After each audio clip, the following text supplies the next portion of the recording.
Yeah, sure. I would want to thank everyone who is involved in this project and also encourage them to continue giving like they are doing, and it will really helps us here in the communities here in Zanzibar to change our lives. Yeah. So we really appreciate everyone, and we pray that you continue helping this organization. We will.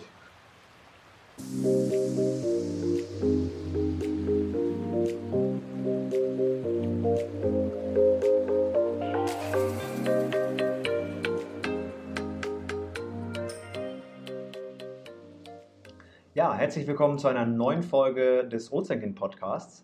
Heute mal auf Englisch. Wir haben hier Justin. Justin ist ein wichtiger Mitarbeiter von der Firma Zanrec. Das ist ja die Firma, mit der wir auf Sansibar das Projekt zusammen machen. Und wir haben so ein paar Fragen vorbereitet, die wir jetzt einfach mal aus erster Hand uns von Justin beantworten lassen. So, welcome Justin. Thank you. Nice to have you here, and thanks for being part of the podcast. Thank you so much. So, let's start with Zanrec. So you are working at Zanrec. What is your task there, and what is Zanrec actually doing on Zanzibar? Okay, so I'm the General Manager of Zanrec, and as for Zanrec, we are a private waste management company that is working on the island, and we started in 2014 working with hotels.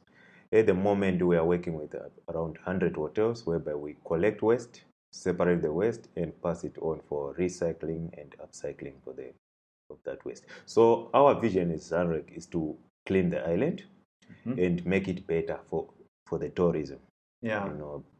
But also for the locals, of course. And also for the locals, of course. Sure. Yeah. Okay, you said you're working with 100 hotels, but there are more on this island, right? Yes. So, okay. How does the system work? The hotels pay something for you? They pay you to collect the rubbish? Yes. Okay. So the system works like this. We go into a contract with the hotel for the collection of the waste from that hotel. So we educate the hotel, we train them to separate the waste into plastic, glass, metal, food waste, and whatever. And then we do the collection. So our money comes from the collection of the waste. And then after that collection, we do separation of that waste again, because most of the time this waste is not separated well. Yeah. So we separate that waste and pass it on to different organizations, different companies that do recycling. Upcycling. Okay. Coming to recycling, what is the general situation on Zanzibar? Would you say that you have a waste problem here on this island? Yes, of course. We have a very huge waste problem here, whereby we have a lot of illegal dump sites. Yeah. One.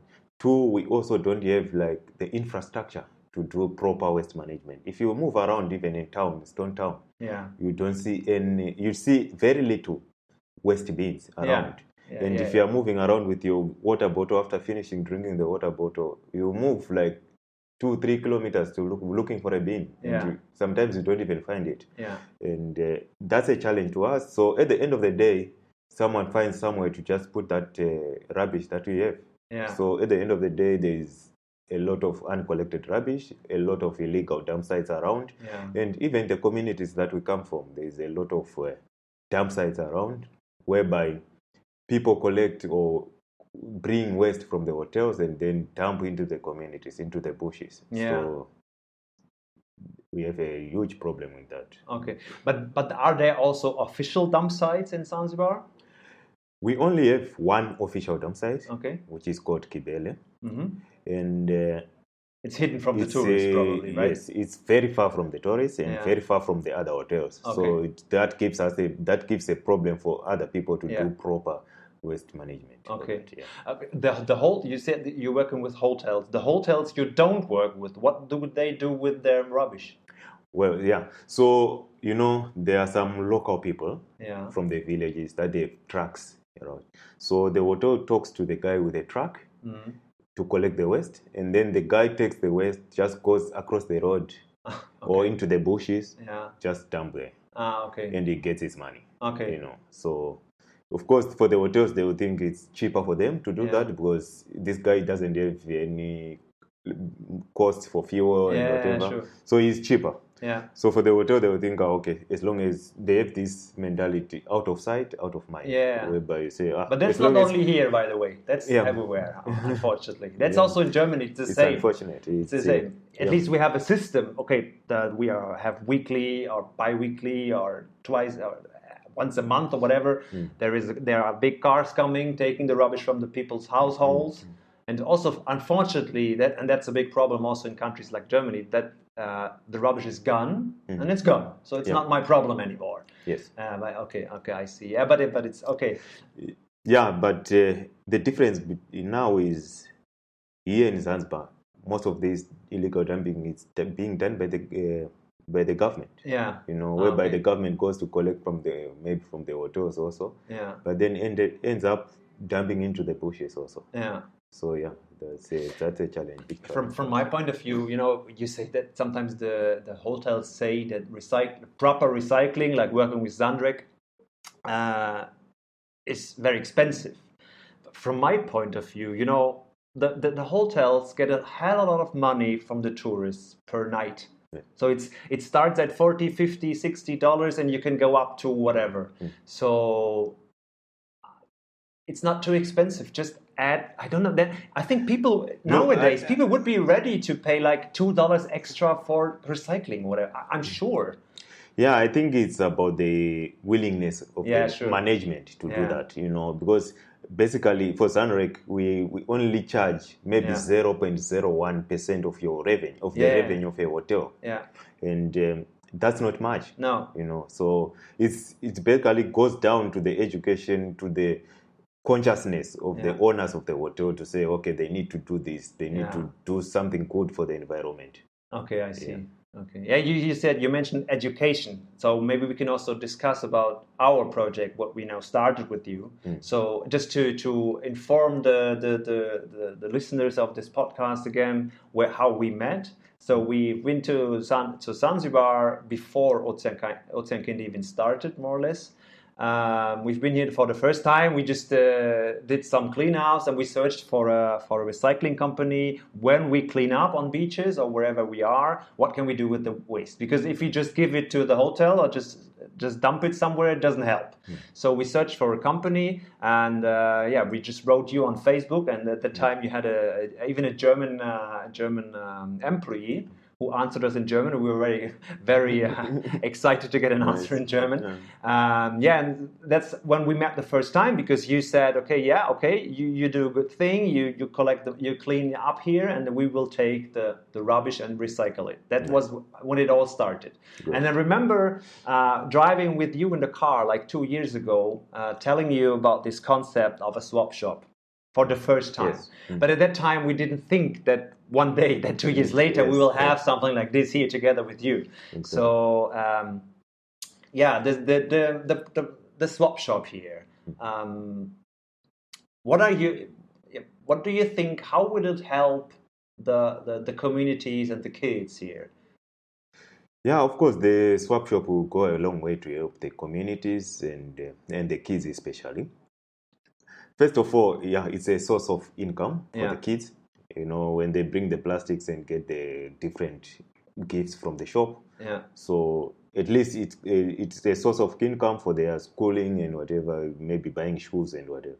And then for the communities, of course, when we remove the plastic from the communities, it means we are cleaning the environment. Yeah. And once we clean the environment, it means also the diseases, waste-related diseases in the communities is also reduced. So the swap shop will go a long way to help the children and the communities in the Kendwa area to live safe. Yeah.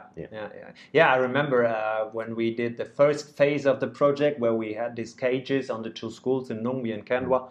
Also, we interviewed some kids, and one of those kids also said, it's not good only for the environment or for Kendwa or for Nungwi, it's good for us because it improves our health. Exactly. And I think that's something which many people don't consider, that it also affects your health if there is waste everywhere.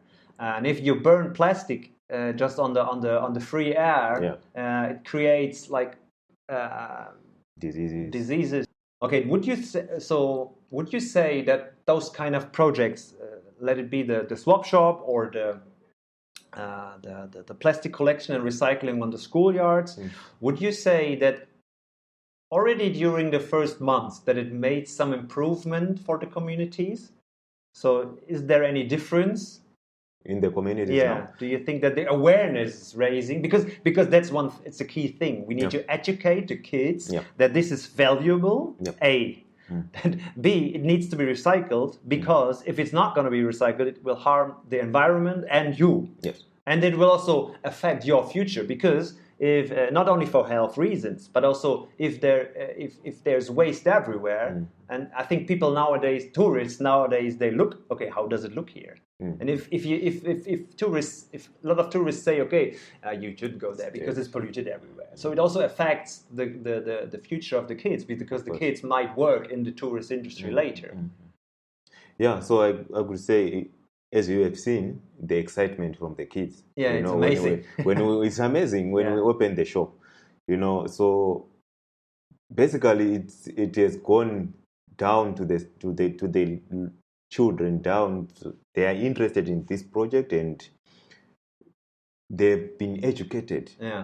Since the last project that we have done with you, they've been educated to know that plastic is bad for the environment. So right now, at least they've got somewhere to do the recycling of that plastic, and they've gone to different organizations to see the recycling of that plastic. So at least now they are putting what they have learned into practice. Sure. So I think for them. I think it's just it was just amazing to see. Also, to give you some feedback from myself, it was amazing to see when we opened the doors of this swap shop unofficially for the first day, for the first time. It was more or less already full of plastic bottles. Exactly. Because we did luckily some of your guys did some pre-work and informing the communities, the mommies and all the other people that there is this project upcoming. And today, when we opened when we had the official opening of the swap shop, it was very, very nice to see the kids just checking all the things which they might get in the next days or in the next weeks. Because it's things which they usually, unfortunately, a lot of them usually cannot afford.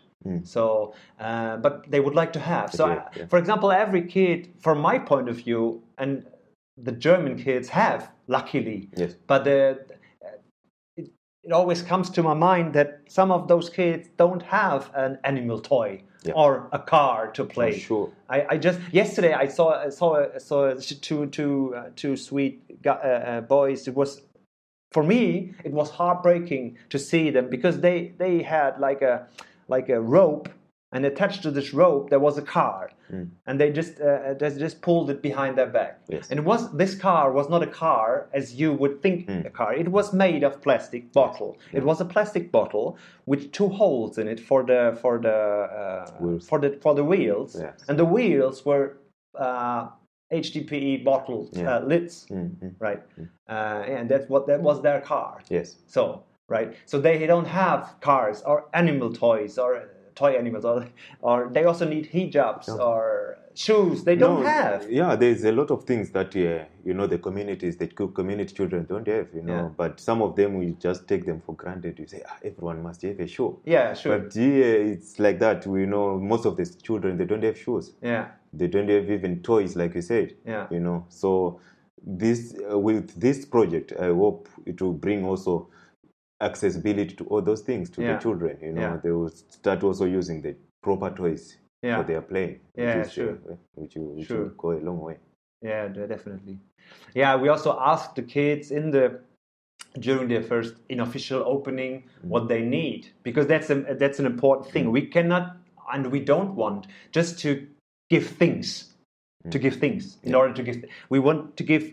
To offer things they really need and they want. Yes. Because if we just put there any donated items or paid items by the NGO, or maybe they don't need it. Yeah, sure. So that's why we work together with you, also asking you to ask the kids, because unfortunately we don't speak Swahili yet. Yes. So to ask the kids what they need, what they want, and I remember the two top answers, or three top answers. First was cars. We want cars, playing cars, and we want how did they say socksy? They need socks. Yeah. But you can also, that's very interesting. Why do the kids here need socks? Because it's too Maybe hot here. But why do they need socks? That's an interesting question. No, it's a uniform, at school. Yeah. So you have to be wearing a uniform with socks and shoes. Okay, I see. Yeah. Okay. Yeah. So socks, cars, and like soccer things. They want soccer things, jerseys or balls. Yeah, exactly. That's also, I remember a story when we have been here in Zanzibar 2013 for the first time, just for vacation. We saw, and there was a moment which changed my life because it changed my way of thinking. It was in Matemwe actually, where we currently are recording this interview. This is a place in the east of the island, by the way. Yeah. And we walked along the beach, and there was, I don't know, 100 kids playing soccer on the beach. Yes. But they didn't have a ball. The ball they used was made of rubbish. Yeah. They just tied for a ball. Exactly. And see kids playing with like old bicycle tires or something like this. This made me think personally how spoiled, but not spoiled because they are bad kids, but how spoiled kids in Germany or in other countries are, because they need the next Game Boy game and the next thing and this and what this and that, and those kids just don't even have a ball. Yes. And this was a moment where for me personally, I really thought, okay, this is wrong. Yeah. We should do something about it. Sure. Not thinking of that we will do something for exactly those kids now with this project. And to come to an end, we are very happy to have you on board as our partner, because without you, we would not be able to do this project. Thank you so much. And I hope that this shop will be the next step, and it's not the end. Yeah, sure. Because maybe we can extend it to other parts of the island. Yes. Hopefully, this shop is going to be a game changer in the communities. This shop is going to be a life-changing project for everyone in the community. Because it's going to cater for the plastic problem that we have in the communities, whereby we burn plastic or we just throw away the plastic bottles around. Yeah. So with this shop, I hope we will not see any plastic bottles around again in the communities. In Kendwa shouldn't be, because kids will be very excited to collect all of them to get all these nice things. Exactly. Okay, thank you, Justin, for taking the time for this interview. Thank you, Micha, for the interview. I'm called Mr. Really Michael. They always call me Mr. Michael. Oh. Okay. Now, thank you for taking the time, for being our partner, and I'm sure that we will meet again and again and again. I just hope so. Thank you so much. Also using this podcast to thank all the people who supported us, who gave us the money to fund this project or this kind of project. Yeah, sure. I would want to thank everyone who is involved in this project, and also encourage them to continue giving like they are doing, and it really helps us here in the communities here in Zanzibar to change our lives. Yeah. So we really appreciate everyone, and we pray that you continue helping this organization. We will. No doubt about that. Okay, thank you very much. Thank you. Wir hoffen sehr, dass dir diese neue Folge gefallen hat. Wenn du jetzt neugierig geworden bist, was denn genau ein Swap-Shop ist, was wir auf Sansibar aufgebaut haben dank der Fördermitgliedsbeiträge und Spenden, die unser Verein erhält, dann guck doch einfach mal in die Shownotes rein. Da sind 2 Links zu unseren Blogbeiträgen verlinkt, und dann kannst du dir genau durchlesen, wie unsere Arbeit aussieht und wie du diese ganze Sache vor Ort unterstützen kannst. Wir freuen uns, wenn du auch das nächste Mal wieder einschaltest, und wenn du gerade diese Folge sowieso bis zu Ende gehört hast, dann freuen wir uns auch, wenn du den Podcast einfach abonnierst. Ist kostenlos und so verpasst du keine neue Folge. Wir freuen uns, wenn du das nächste Mal wieder einschaltest.